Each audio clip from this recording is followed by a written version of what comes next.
In this quick video guide, I'm going to show you a really smart tool that we find in Photoshop. I'm going to show you how you can use it to do a quick photo montage, really fast and really easy. So this is an image here that I have in my computer. And let's assume that I want to take this castle in another location. So I want to do photo montage by using this castle.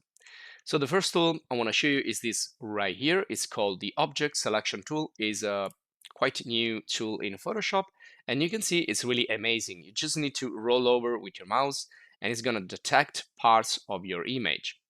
So, for example, if I click here, and you can also do some adjustment here on the top, as we know in Photoshop. So perhaps you want to use a lasso instead of a rectangle, and you can do like device for quicker results and cloud for more detailed results. So if you are like connected, you probably want to use cloud. So you can see that if I just click here, that's my selection. And then what I can do is quickly create a mask down here with this smart toolbar, and that's it. So I have the cut, which is pretty precise, but if you want to spend more time, you have other selection tools in Photoshop.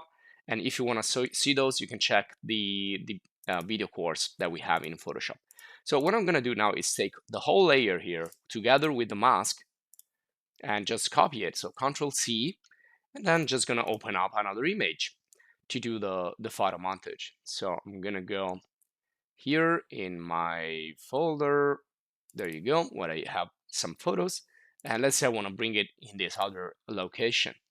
So I'm going to do Control V, and that's it. That's my castle. Now I just need to work on this and make it look more realistic, the photo insertion. So I need to understand where to place it, and perhaps I need to like erase some of these with the gum, with the eraser tool right here.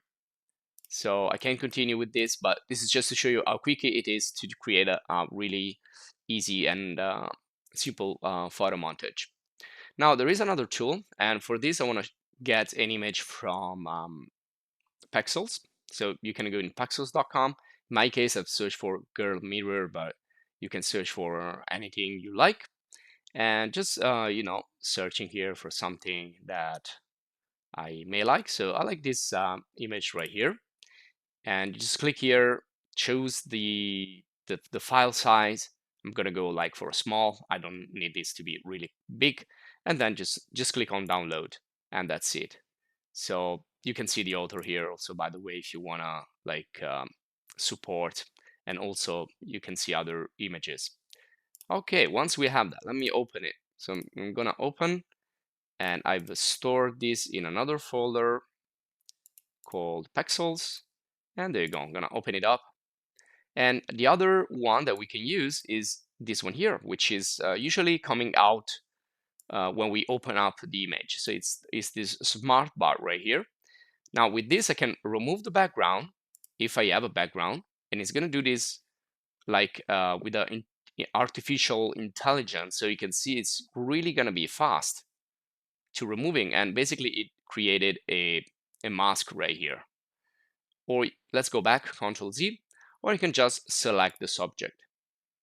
So this is going to figure out who the subject is in this picture, and is going to crop it.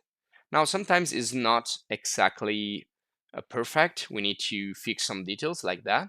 So what I'm going to do is just, well, I cannot use the object selection tool right now. I need to like add. So I'm going to go to quick selection, for example. But again, you have like many others possibilities here, but I think this is the fastest.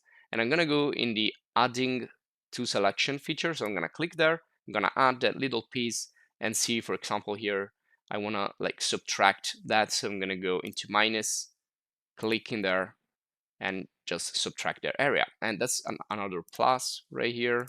So sometimes you need to go there and fix it a little bit, but the tools are really fast in Photoshop. Now, once you're finished, you can like either delete the other pixels, or you can create a mask again, and that's it. So this is going to be it for this quick video guide. But if you want, there is an entire video course in Photoshop to know better all these tools. And so that's it. And thanks for watching. If you want to support us, please join the channel as a supporter or just subscribe to stay updated and check our other video guides and video courses in Photoshop and other graphic design application. Thanks for watching. See you in the next guide.